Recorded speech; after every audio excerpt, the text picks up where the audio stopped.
petite sœur ya Babia. Ya Babia. Abimi pe. C'est prononcé Abimi c'est sous la révélation un peu. Ke bazanga na bango famille ya manche longue. To suki wana te. Ba gens de l'ordre ba memi te sika il faut ba kangi. Ba o filmer maniqué, ba zo finga les fesses de ton père. Na lo bango ata na français parce que quand même en lingala traduisez vous-même. Avec la vulgarité de ya lingala ndenge ezalaka. Ko finga mutu ba fesse ya papa na qu'est-ce que le papa de Maniké est venu faire dans l'histoire. Pourquoi je le dis? Les sorties des enfants de Maniké, Maniké sa fille arrive chez Njora là-bas ba filmer au moins Maniké mon na mbeli. Mon nana za na mbeli na maboko. Comment est-ce que vous pouvez accuser quelqu'un d'avoir emmené un couteau que vous avez entre vos mains? Même l'empreinte digitale, depuis l'oignon se faisait à bino. Mon nana la tibussier, Europe, mon moulin de cagné, tout droit. Attends, on a calé son médian où il paraît. Moi, on soit disant où t'es bandal. Mais tata, moi, c'est biologique à l'obité. Ayakina ne pas n'a pas vendre à quelques mètres. Et si quand tata, moi, c'est biologique à vendre à na et pas Njora. Et ça même pas monter sur moto. À peine 5 minutes au tamboli au komi. Même Njora, quand elle passe dans une émission, Njora se permet de dire que mon nana ou t'es banda nambeli. Donc, tu n'es pas sur place. Deuxièmement, la vidéo a été envoyée. Nga bakanga wapi pona yeba maambwana. Parce que totanga yango na ba total yango na ba film to yo ka yango. Oui. Ba agent de l'ordre baloba. Agent de l'ordre azoloba. Te ya lobi bino mo filmer te ngane na filmer pona otindela en kofi. Agent de l'ordre a su téléphone. Eh maniko m'envoie téléphone hein. C'est quelle familiarité ça, c'est quelle légèreté ça. À l'agent de l'ordre a poussé Manika ça la lisusu ba allégation. Vous êtes sur Top Media TV. Grand merci à tous les abonnés, aimables téléspectateurs. Bonjour et bienvenue. Heureux, il y a Bino, tout ça lundi. Bon début de semaine, c'est vrai. Semaine est acquis très mouvementée pour certains, paisible pour la bande de Gomususu, mais toujours souhaiter à ce que la nouvelle est une semaine très bénie et beaucoup de bonheur, surtout on a réussi pour l'activité, l'entreprise d'Abino Nyonso. La culture congolaise, les milieux sociaux congolais, il y a toujours des actualités. À boire et à manger autour de la société congolaise, vous avez une activité salamaki, arriver à pas na départ na simanaye, tout est chamboulé. Pas une vidéo sextable et pas une maniqué, mais il y a aussi des actualités de l'heure où ils ont circulé toujours autour des artistes émissions, ils ont permettre à Bissot de réfléchir tout sur là autour na yango avec l'invité du jour, c'est Demer Nyangi. Mon poussé à tal autour partager quelques moments de bonheur, il y a des échanges. Donc on a bien sûr très important. Elle est sur ces plateaux à qui j'ai dit bonjour et bienvenue Demer. Bonjour Thierry Mombaya, bonjour Africa Mobimba, bonjour Demer officiel, bonjour la Baïnion, Sobalana Abisso de partout dans le monde. Binoni Bozo Salak, tenir, vous continuer, vous liker, vous commenter, puis vous partager la vidéo Nabisso et ça sert condoléances à Bandekonio, so va perdre, va être cher. Déjà bientôt le 14 février, bonne fête de Saint-Valentin. Aux amoureux. Aux amoureux, vraiment. Bon, moi j'aimerais nuancer aux amoureux qui fêtent le Saint-Valentin. Exactement. Comme on va prendre les amoureux, on fait Tabagundo qui tout ça. Franchement. En fait, ce qui est banane, on a autant historique, à diaboliser. Mais sinon, la santé, ça va? Oui, la santé, ça va par la grâce de Dieu. C'est vrai que maintenant, papa qui est situation est remise de pire en pire, mais ça va te éviter ma boire qui au bénite tout. Tu vas boire un stade, non, on va boire. À boire un stade. C'est retour, on va miser sur la bête, on va faire sauter. On espère en tout cas. On va bien capé ça, on va bien capé ça, mais sauter. Voilà, un grand plaisir aux Anna, sinon l'arrestation des maniqués, ça fait parler les gens, mais j'aimerais quand même tout banda pareil en haut. C'était le week-end dernier, des vacances qui est aujourd'hui, tout ça, les premiers jours à la semaine, toujours sous mandat d'arrêt provisoire, s'il faudrait tout le ban terme approprié. Les réactions, tout le monde y va sortir médiatique, sa famille, la famille de ses enfants autour de Babatata, moi si je suis en tout cas de part et d'autre, on a vu Néni Batouba réagir là-bas. Mais cette situation des Okende là, s'il faudrait tout se faire des idées sur l'imagination, il y a Soukalango, il faut Soukanen. Déjà, félicitations à la justice congolaise Nabiso parce que tous on a besoin de remonter que niveau où ils vont commettre l'irréparable, où ils vont commettre des délits, où ils vont s'engager pour ça.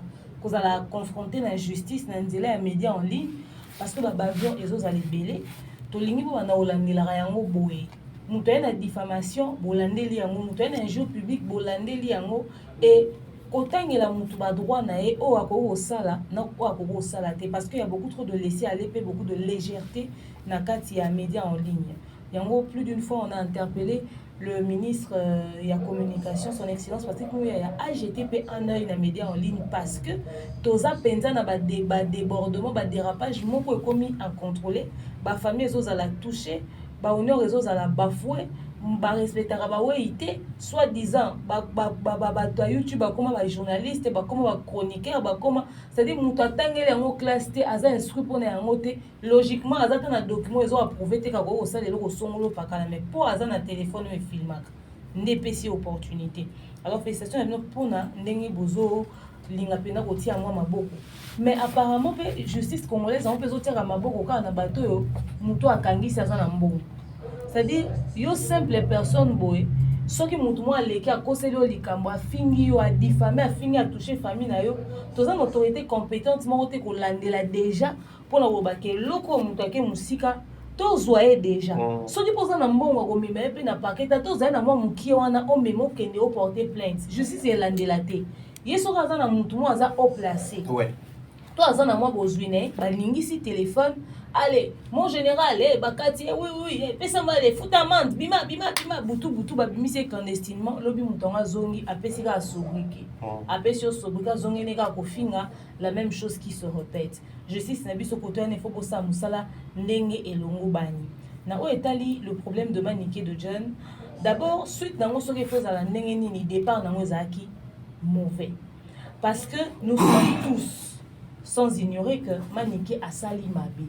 Je pense que l'émission mon alobaki ce qu'il faut sunga sindi les cœurs na olukadra sanda wa maniqué to sala yango parce que elle doit comparaître au fait. Il faut askende ko justifier ba blo no so ya lobaki. Ce n'est pas normal que toucher la dignité à moi si mususu en tant que femme. Moko tozaki déjà pour l'idée que bakangande ko maniqué de John. Mais problème la biso ça ko se situer na niveau ni. Il est vrai que bandeko ya médias en ligne baraboy. C'est logique. Et là, tindeli aux convocation, invitation. Première fois, tu dois arriver pour que entendre. Ce qu'on de Yomoko, c'est bon. La deuxième fois, on a quitté. Maintenant, on commune à 2 fois. On y était comme on a qui ma justice. Ne bon batindi baba luko sika bozo bakanga. Ne motif o ya pour l'arrestation. Et so bakango bakende na directement bake au sambisa et lo ba bike o kima. Ba okango pe mandat d'arrêt provisoire wana toujours olobela lelo.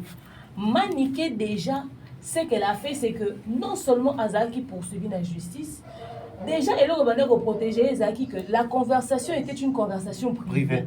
Conversation privée mutu o azo divulguer yango ndi azo commettre ni infraction.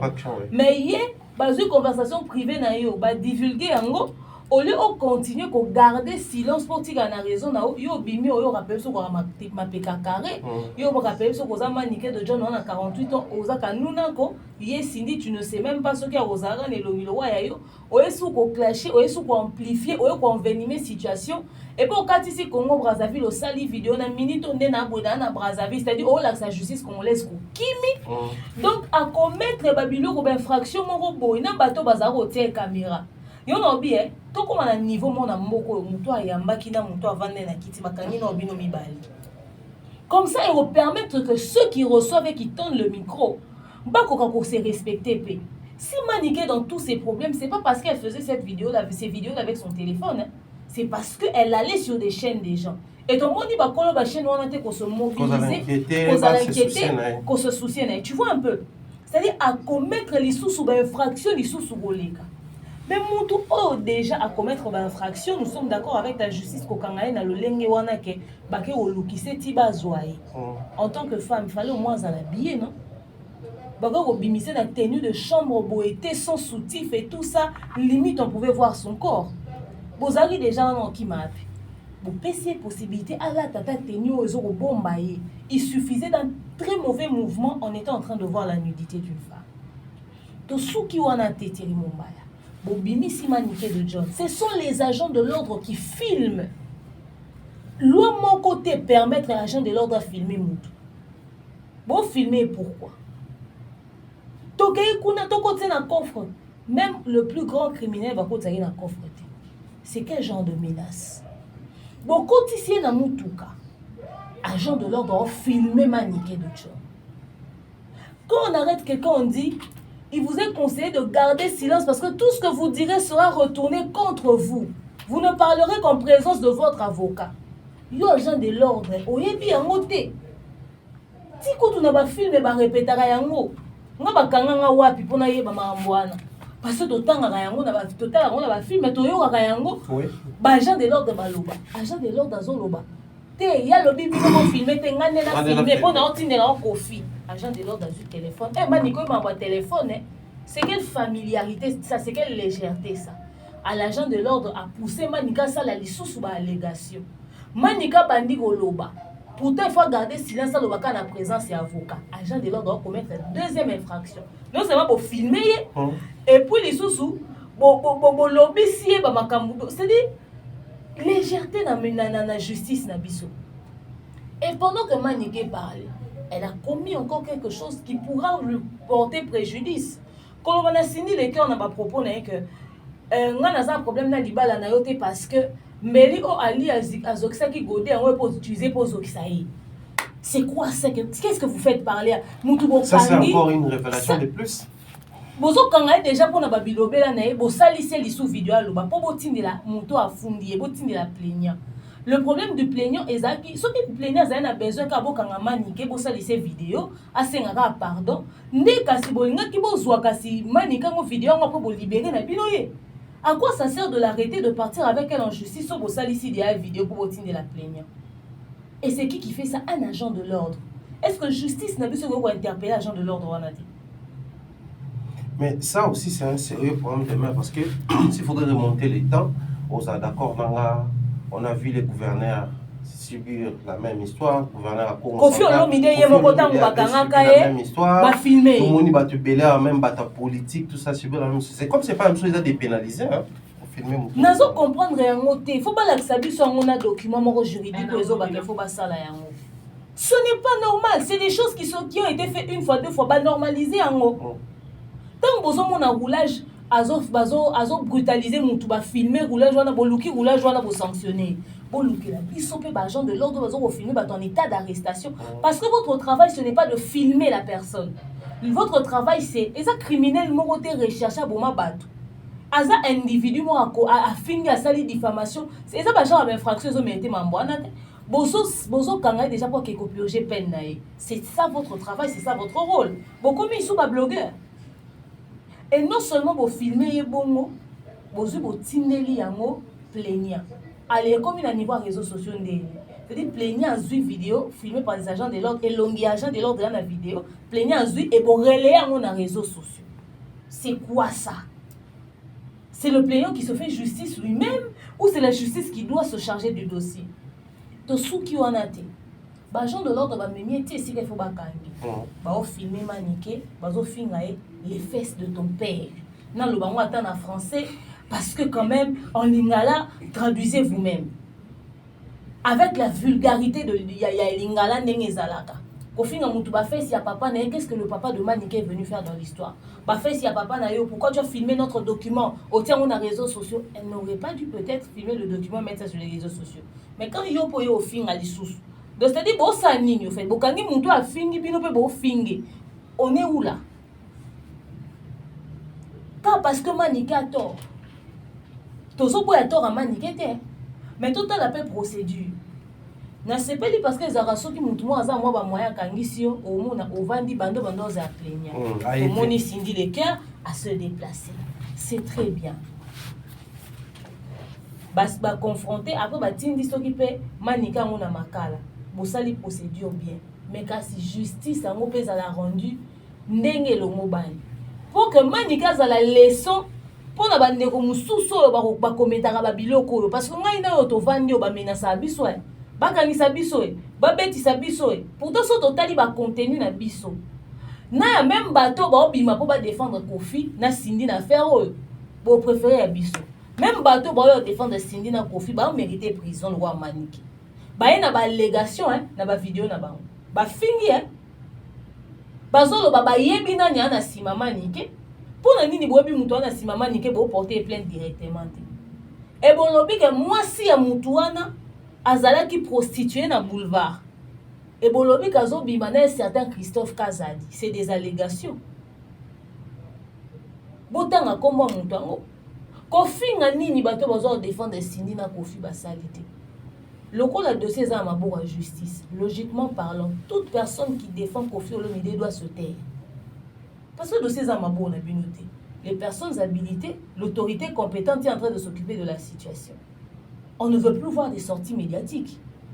To limite au monde, biso bato YouTube to ça ba analyse, ça se comprend que tout ça va vidéo. Un blogueur qui va prendre part pour Cindy, c'est un blogueur qui prend part pour Cindy. Pour Kofi, c'est un blogueur. Mais Moutounio soit en administration en quartier latin doit se taire. Moutounio soit porte-parole à Kofi Favananie parce que dossier za maboko à justice. Bino pe biloko bino boyo loba na réseaux sociaux et cause abélément au ba avocat ya maniké ba ko exploiter. Parce que avocat ya maniké a déjà un dossier mon na maboko na. Dossier au Cindy tant zoloba ke maniké. Je te poursuivrai toute ma vie. Na comme ombre na yo. Et ça déjà ba allégation bizarre. Oh que avocat ya maniké ko exploiter. Pendant ce temps, on a dit que bimi balobi, on a bango koti prison abima tana potati. Azwa ba ebi gasali mabe, mazwa tali kama na prison ti. O manika za mutu mo boye afinga mututu. Agokutana na prisonnier mo aza wario, agokutana na prisonnier mo aza gaulois, agokutana na prisonnier mo aza mutati mo ata to ya Kofi Olomide. Vous voyez un peu dans quoi on est. Donc la justice puisse faire à ce que ce dossier puisse être géré de la meilleure des manières pour qu'il serve de leçon. Mais parmi les inquiétudes, na toi là, surtout sur le commentaire, ça préoccupe plus d'un Congolais. Autre décrire la situation là bien. Traitement bassalier déjà pour imposer une vidéo, c'est comme si on voulait servir aux plaignants maniqués sur un plateau d'or. Bâtir dans des conditions où tu comment normaliser par exemple qu'on filme, qu'on filmer, qu'on ridiculiser, qu'on gagner dans des conditions pas trop décentes. Mais à la fin, on sent toujours cette impunité dans le bateau basala babilo. N'est-ce pas, ils ont déjà une très mauvaise image par rapport à la gestion de dossier au suite dans les Nozala. Parce que bakanye dans des conditions mais bazo finga na vidéo tout le monde bazo maltraité donc ça dit bakanye mais basali na maltraitance vous avez infraction et les cas ni nango bongo après confrontation makala. Tu sens qu'il y a sanctionné mais le reste est bateau peut ba traiter mais pas sanctionner par monter. Ça peut déjà pousser votre base dans l'inquiétude, va craindre suite à dossier la justice bien entendu. La manière dont la justice va gérer ce dossier fera à ce que Batumoussou se serve bon de leçon. Basta la justice te pour satisfaire que plaignant. Basta plaisir na plaignant non. Objectif de la justice c'est pour servir biso de leçon pour te battre ni to loba. Parce que toi et moi peut-être au sein de la banalisme très constructif c'est vrai. Mais deux fois on dit des choses au paysans et au RTP sensibilité à Moutoumoussou. Parce qu'on a tellement été vrai dans l'analyse qu'on aurait pu peut-être voiler certaines choses. Oso mon un peu soko tu yo to finga ate mais muta se sentir heurté quoi comme luka est-ce que na ko kangisa muto te ti avocat na nga na bi bato ba avocat na ba vanda atangi dossier lobi en tout cas en réalité toi un élément kangisa le baka to utiliser ka pression moko songolo paka justice c'est ça la manté pour nous satisfaire plaignant justice c'est ça la manté pour que muto bokanya te ma pe bato baza dans la même situation ba te ma donc tu biso to lito comme na ba niveau ya romona que justice na biso et lukete ya non réseau média en ligne. Pour le coup là ba ko gérer bato ba na poto te. Ba mo kuna pour gérer ba mo esenga copyright. D'ici neni convocation to le mo ekenda kuna esenga procuration. Mais muto azana Kinshasa fois za logo l'exemple za loi modèle. Basé belé ba kometa ba vu wana. Ba parquet au ba bi bato internet. Surtout parquet à Kalam. Parquet à Kalam ou parquet à Mateba, yebi ba dossier à internet et ba yebi fonctionnalité na ondenge zala. Thierry Mumbaya okangisa demain le quoi Thierry Mumbaya mutakangisa bia na mutu nanga mo tata po atliza na bengi tata po bia na général nanga mo bo tata po bengi général wana babi eza unité nini esala wana OK allez bon zana nungana benga babe alors mon général bon mutu mo azawana o même te andi ko benga ya futa ba mandi bo obligé plaignant ya ba confronter vite fait bo salika elo mo mbongo ebimé ko takaka et puis et si c'est comme ça que ça se passe. Voilà pourquoi la bêtise continue. soki tokoma okoma na niveau ya ke bainfraction oyo ezala visible nga no tovanda totali oyo eza infraction soki siko biso toza très peu instruit na dossier na domaine juridique toconstataka ya bainfraction boni bato batangango na classe parce que les mêmes problèmes qui arrivent soki ezalaki politicien moko to personne moko oplace basalaki yango bomoi baa na tribunal baotanga mabunga article 500 soki nini ça dit ceci papa bandi otanga article boye elobi boye papa bandi otanga ozo comprendre mais soki eza biso na biso ekomi o te tobanda onormaliser tobanda osala si tobanda osala ça. Alors demain par rapport à la situation les regards presque de tout le monde est fixé sur les enfants des maniqués. Certes, Kisinjora qui est à la base ou la cause, il y a Makambo a aussi ses enfants, enfin sa fille, mais beaucoup plus pour trouver dans solo il y a Bana Maniké. Tant bien que Tolobi va sortir médiatique, va peut-être à quartier latin et les autres, les a fait quoi pour perturber la situation, d'autant plus que déjà l'autorité a Makambo beaucoup, mais on a comme l'impression que les gens peuvent sortir et ça la bandeko, et ça la Bana Maniké, et qu'on peut envenimer la situation. Pour RT sensibilité tout comme les papou na maloba et sous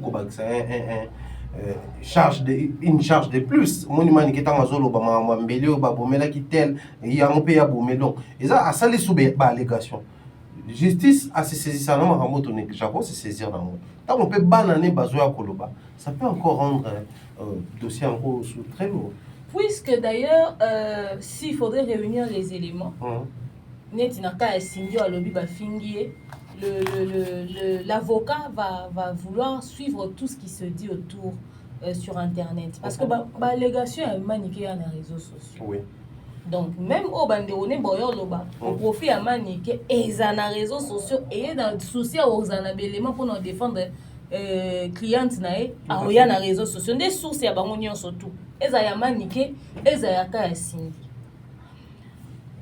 Et là, on a sorti à Banayamaniké. Tant que la justice, il faut ça de manière équitable. On a dit à Kisinjora logiquement. Kisinjora ne peut pas être épargné dans ce dossier.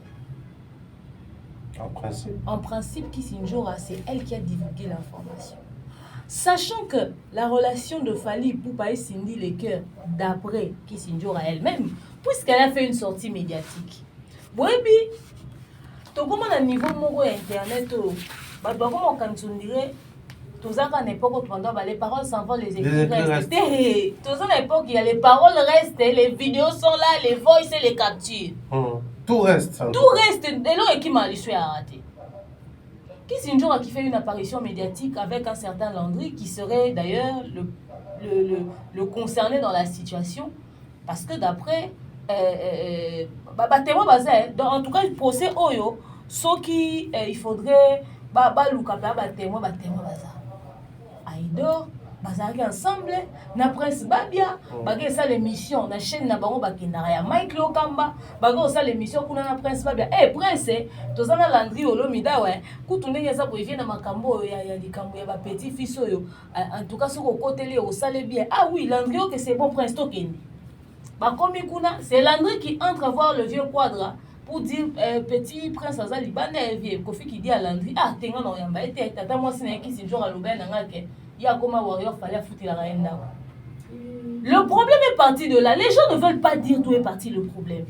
Le problème est parti de là.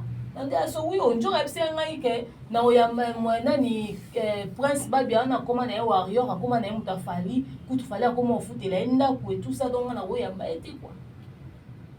Landry qui sort qui dit à prince Babia Aïdor témoin débat et bandit ni via lobby bongo après Njora sali bongo etc. Landry qui appelle Njora qui n'était pas là.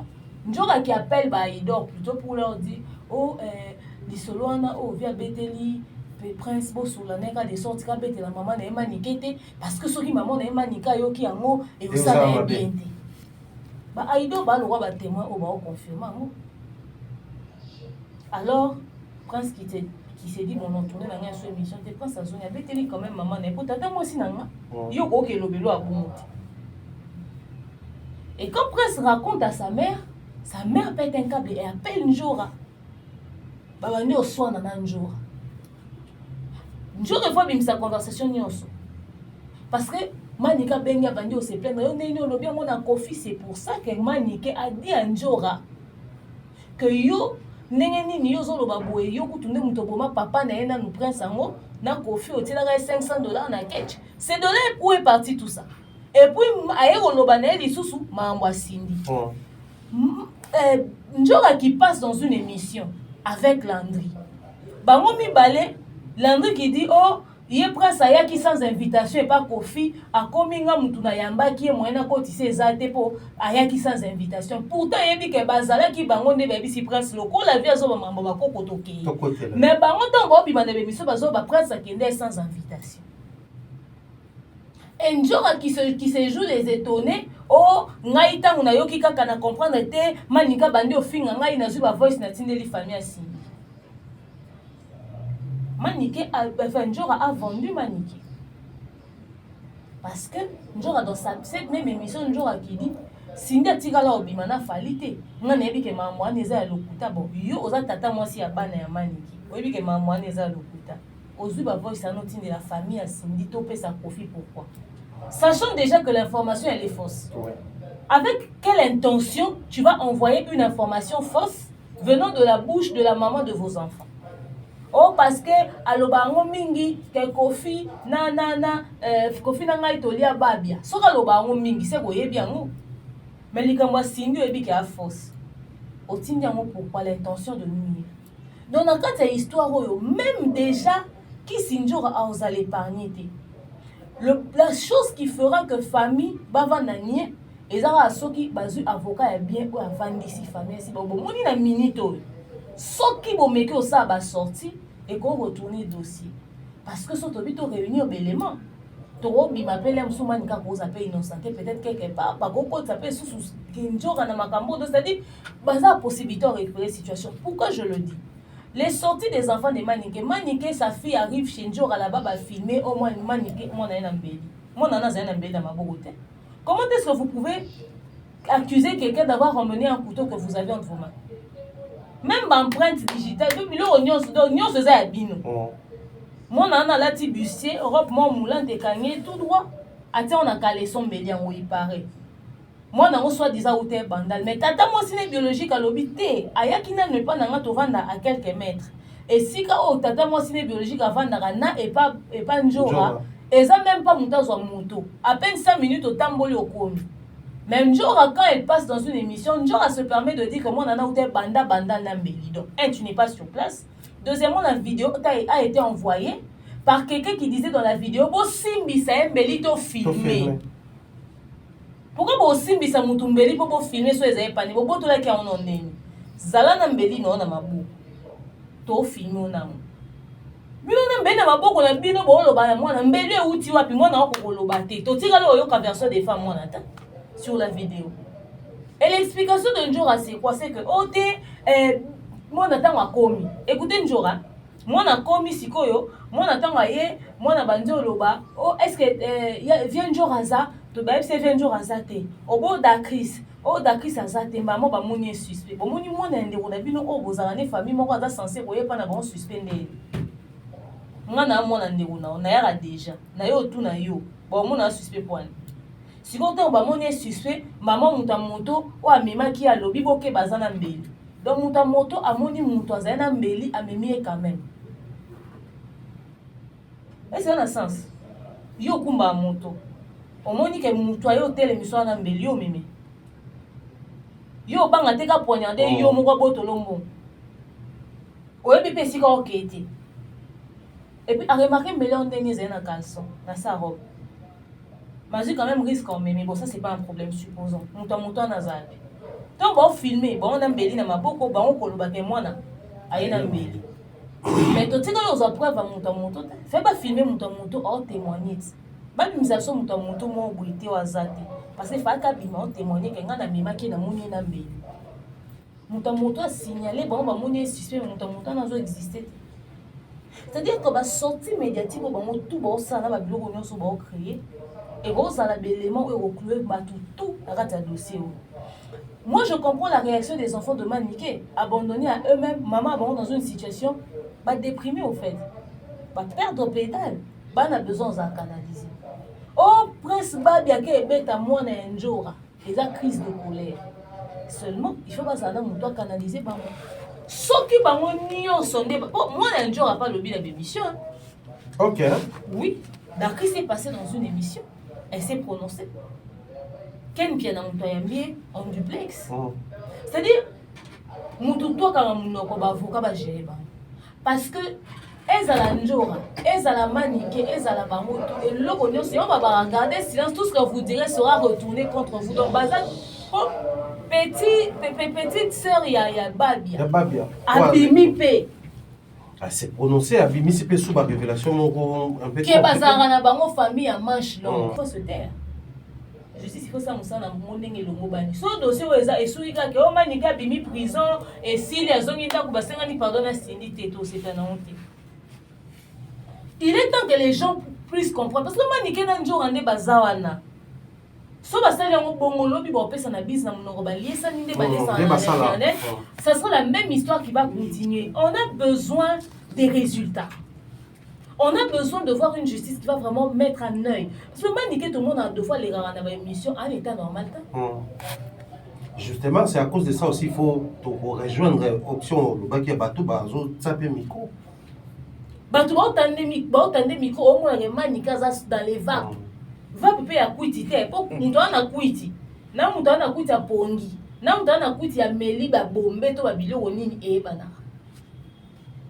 ozomona et na bato batiki ba biloko eleka na réseaux sociaux ba journaliste wana nyonso parce que ba oloba que journaliste ana Mike Lokamba Shadrack nzokande abota na mwana ya Kisinjora mwana na ya mi mwana ya Kisinjora deuxième enfant na ye nde mwana ya Shadrack wana.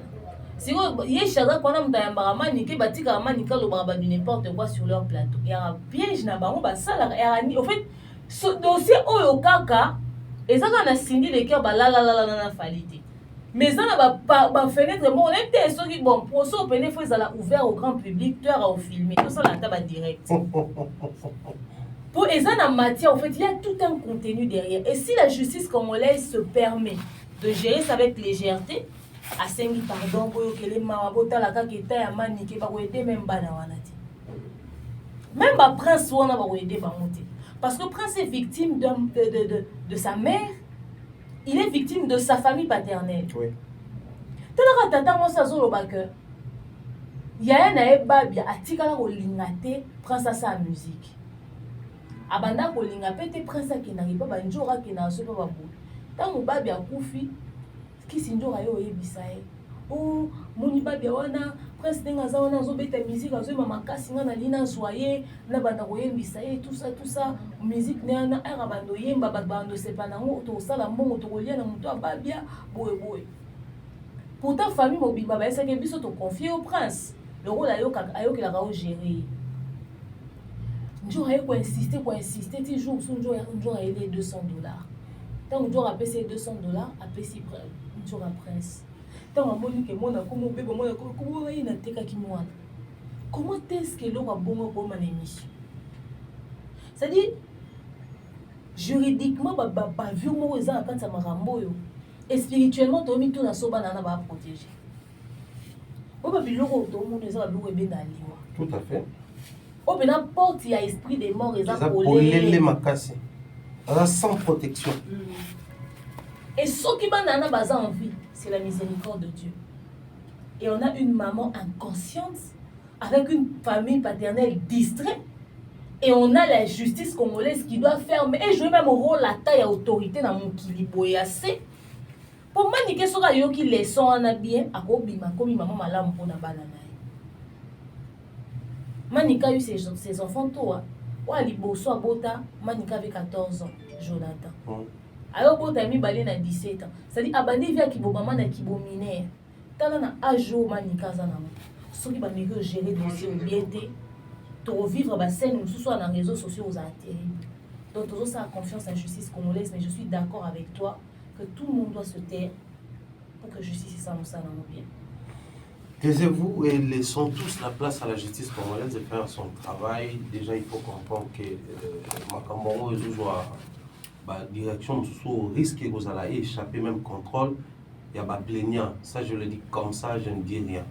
plaignant, si vous allez suivre cette émission, ou bateau vous en lien à plaignant, oui, à la lieu où vont les choses, bateau bazar tout autour de nous, ils ont rendu un très mauvais service. Et ça finirait par prendre une forme, une direction, où il faut échapper même contrôle de nous, tout le monde va plaignant pour perdre raison. Déjà pour se plaindre, déjà vous en avez raison dès à la base. Déjà pour contacter la justice en premier, pour soumettre un dossier contre Motomo. Et je crois que Mambo Kenadi, une salutation comme ça, Bernard Chamala, surtout bon retour dans le Soudan, bien de bonnes choses à toi, beaucoup de choses à Napa, j'espère que les gagnez bien. Nadine Mayo, bien de bonnes choses à toi, avec gros bisous. À Uriel et Isiel, je pense également comme ça. À Tatieri depuis 001, pourquoi pas faire des gros coucou comme ça, t'as dit Ngalapa qui assure aujourd'hui derrière la caméra. En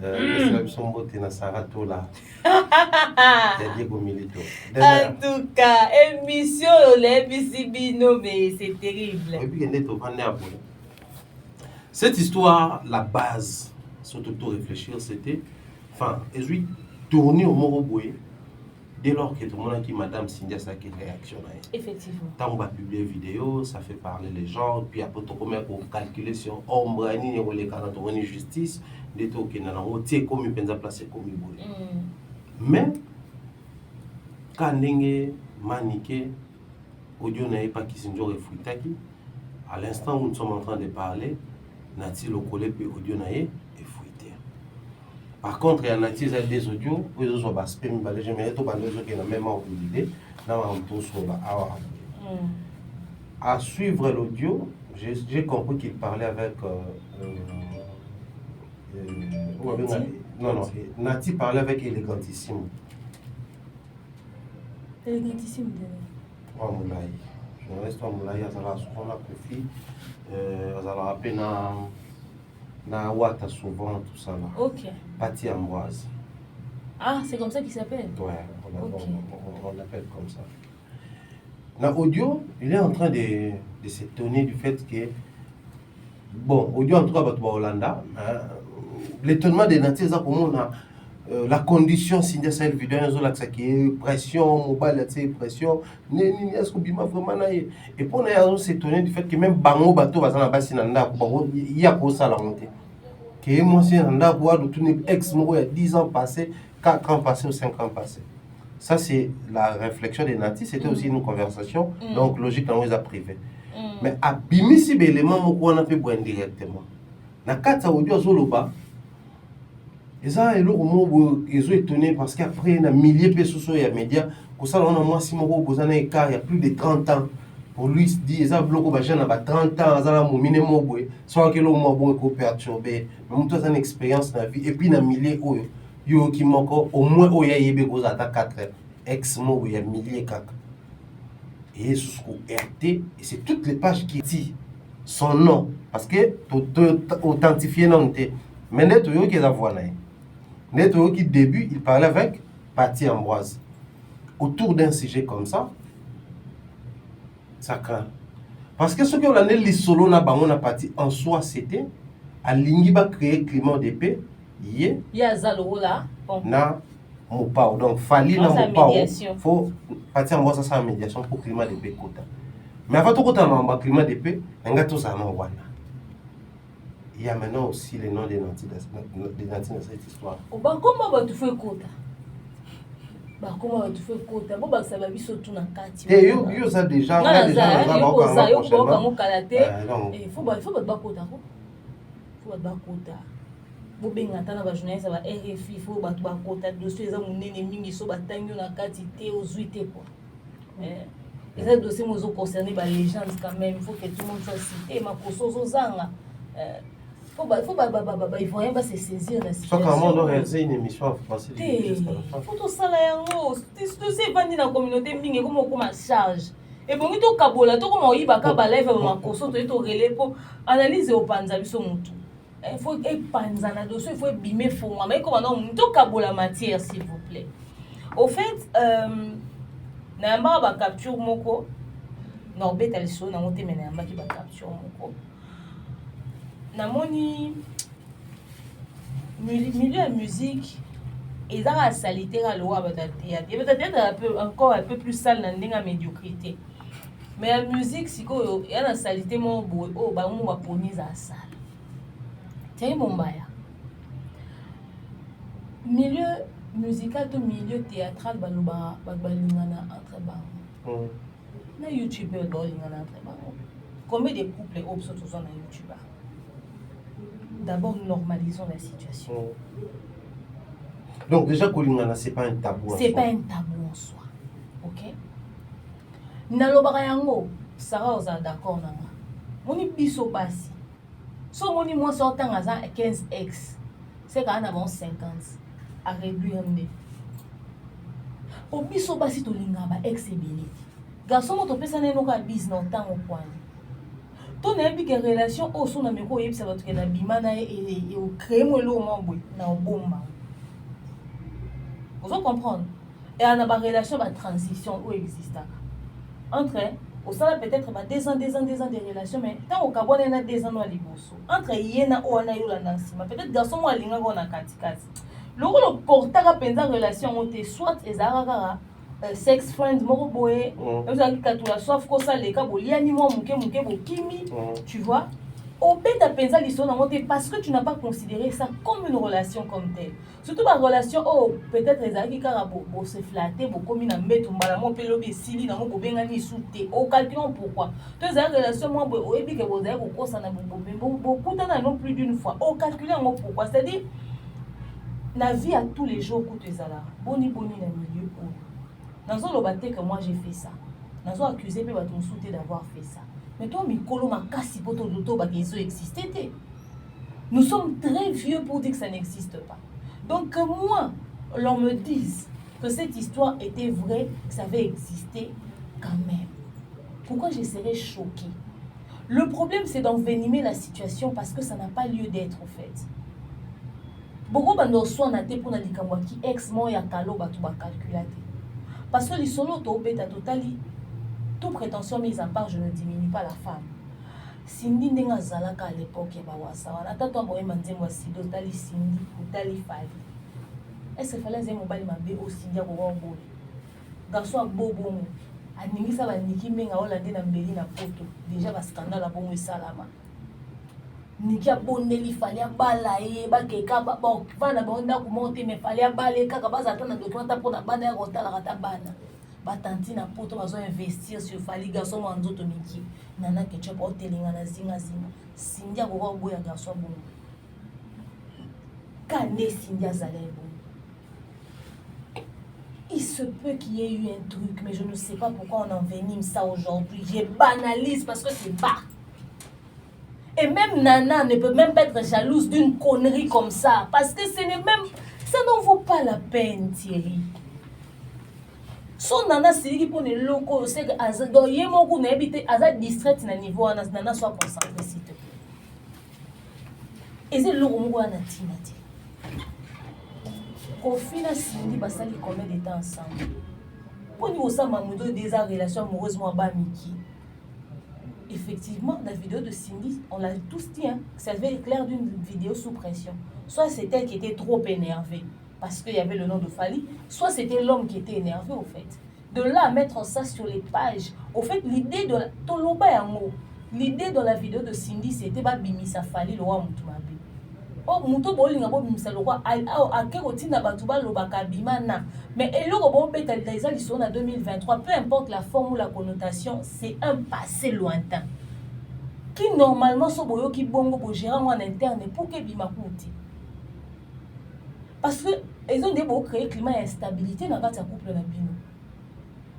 Et le robus sont sortis, et bien, on a besoin de solo, ça a l'occulté, ça a bon diminuer, ils ont bateau bon boy. Or, on a rien à foutre.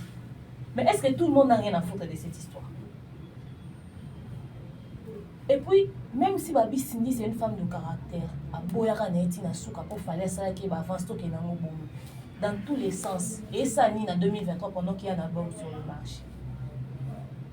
Et puis dans le milieu haut, tous les yoka nilité. Dans le studio, on a des narratifs tardivement. Peut-être moi fatigue, peut-être on va dire serre moi mingi, peut-être moi peut-être ils ont moins belé. Et puis Cindy, et puis il y en a pas si moussou. Mibali yo za mobali oza d'accord nanga, peut-être ou pas tu vas me dire. bato bakanisa que la beauté c'est seulement ce qu'il y a physiquement. Oui, puis que des fois vous êtes attiré par l'intelligence aussi des femmes. Oui. Peut-être vous êtes attiré potentiellement moi c'est un amour. Cindy déjà dans l'époque où voilà. Cindy déjà à l'époque où c'était une fille qui artistiquement était très calée. Elle était très professionnelle, très calée, elle avait la maîtrise. Peut-être même que son côté intellectuel artistique est possédé en mobile. Et elle avait une belle diction. Cindy parle très bien. Elle a une belle diction, elle sait parler à la tonalité moins bien. Et les hommes, de fois, aiment parler avec des filles qui parlent bien. Et ça, là-bas, on peut faire. Peut-être que on s'attarder sur l'apparence qu'avait Cindy. Peut-être qu'elle est attirée. Est-ce qu'il fallait à la choix moro et comme ça, bisous. Fallait que na basi musu ba télémélé na podium monter. Musu mo sikitoro ko. Mais lingane nana na mo boya bois noir moko botali mo sia nana nana obi. Fioza ba bassin nana na bassin te. Fioza poitrine nana na poitrine te. Fioza boyo ko mo tangela fali ba biloko mo sia na zana. Fioza pembe bolwa mona o jibanda ba mona ina mposo midi. Mais nana za bongote. Mais yo mona ka fali nana na e soko kinze mu fali mbeli nana obi te. Tu vois un peu? Oui. Maintenant, on te l'a mis d'obi, c'est justifié, j'y vais faire un coup, mais nana. Mais les moussous, il y a un côté de nana qui fait baver Fali au fait. Toi, tu es en train de traîner sur des apparences que tu veux rechercher sur Cindy. Tu te dis peut-être c'est faux, il fallait encore bimanès, mais peut-être éviter. Il y a un côté que chaque homme peut-être est attiré. Mais quoi qu'il en soit, Cindy tombe à nous, bêta, solo, comme on a vu, quand Cindy a sauvé ma péka à l'amita. Azara pekaka na ndenge ka auto banda komoni n'importe quoi fali. Ça veut dire que même le vieux quadra pouvait aimer une beauté intérieure que nous on ne voit pas. Si nda soko mina maboko vieux. Donc tu as clip à ikia. Ma peka o manika zo bete ali solo nzoto niki wana. Cindy avait une apparence qui pouvait attirer des hommes qui sont attirés par ça ou peut-être elle avait autre chose où ekoko pour faire baver mon bal.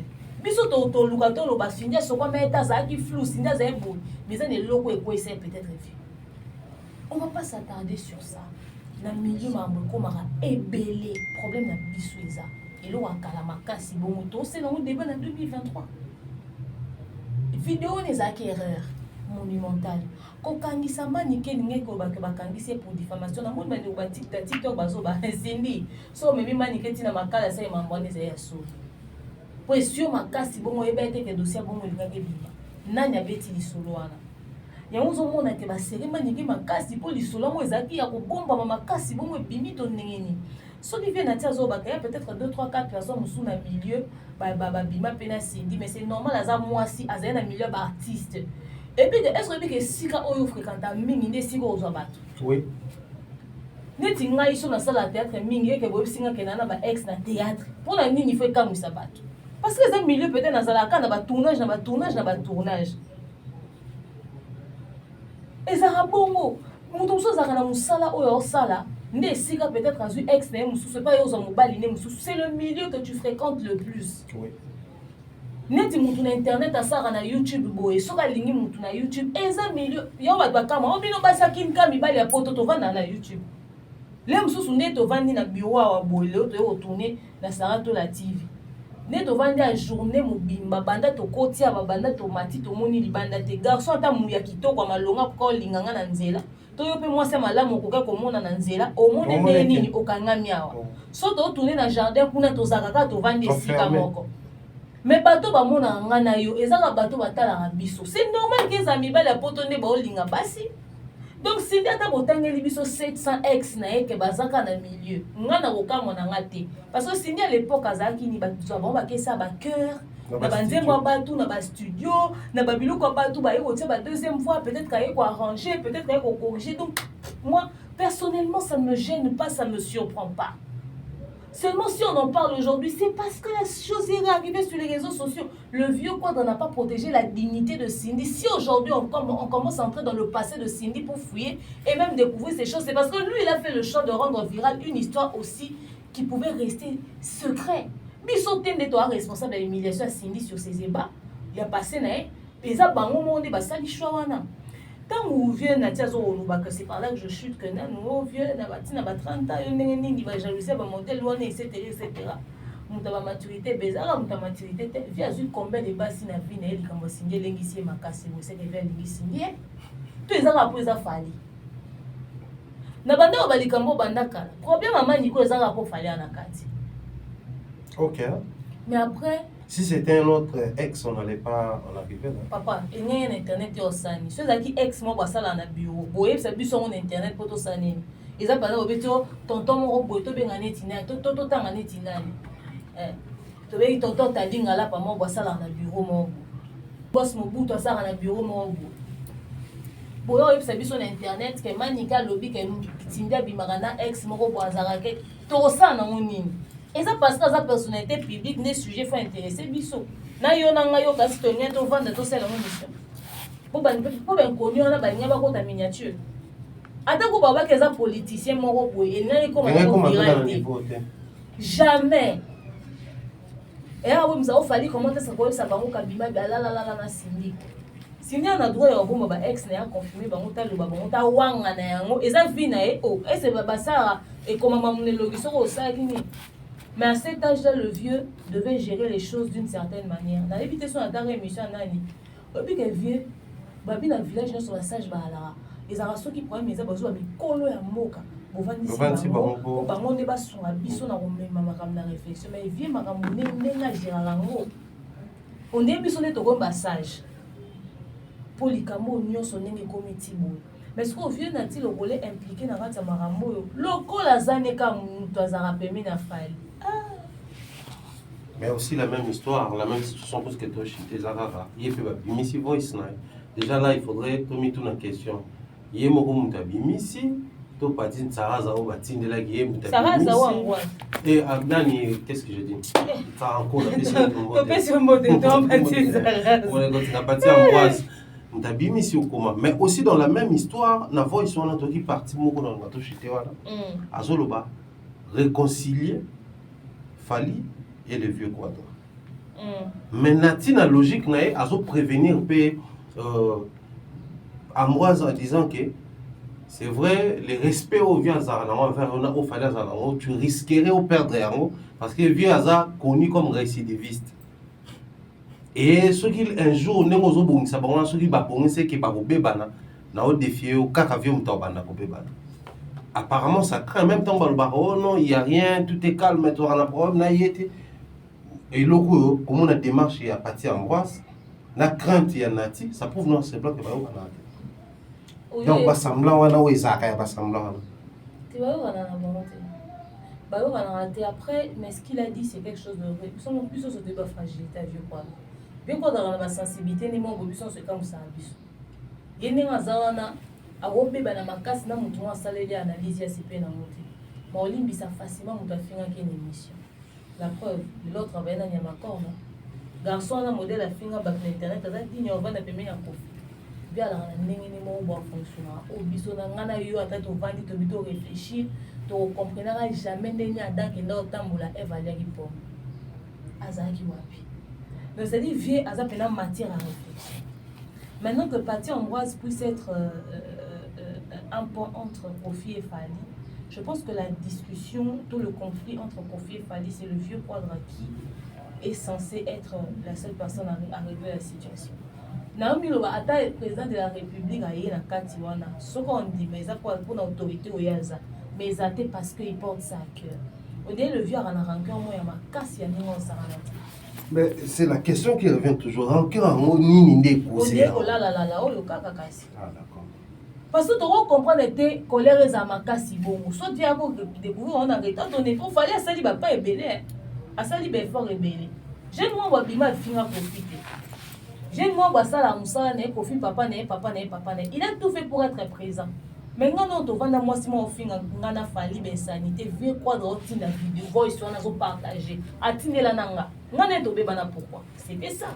Ngai muto finga ngana fali ben sanité na voice otinela ngai o respecter ngana onté non kablo abongo pourquoi so nga fena sana tinela fali ça dit via ça na babilo oni moko boy oyo ngai nazo otika na bino ko sa médiation yaza papa yenda mukolo fali a mwana na ye réussite a fali sa fierté na ye o fallait longa quartier la tente azora mise en disponibilité Yémo sokazo pour na kozwa mwana na yotia na makolo te, c'est son problème.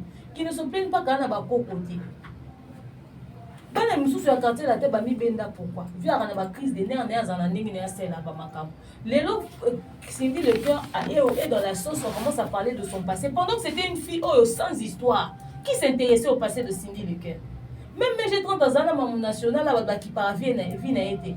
Dans la de la vie en Bidiabel. Ba musicienne féminine dans la communauté on a qui pas penser maman na bango te. Mais les hommes ne peut-être barrent souvent dans la sauce. Cindy une fille qui a toujours été, aujourd'hui voilà dans quoi on est. Médiation au bazo sala et aux alanango dans sens de ce qui est mon vieux à taper le poing sur la table et à calmer si tu sais de toi gérer ma camoufle. Aussi longtemps que le vieux va rester borné et têtu, il va prendre sa position, etc. Aussi longtemps que dans sa tête, Fally sera le problème. Parce que, à moins que Fally nous dise qu'il y a autre chose au-dessous de éviter.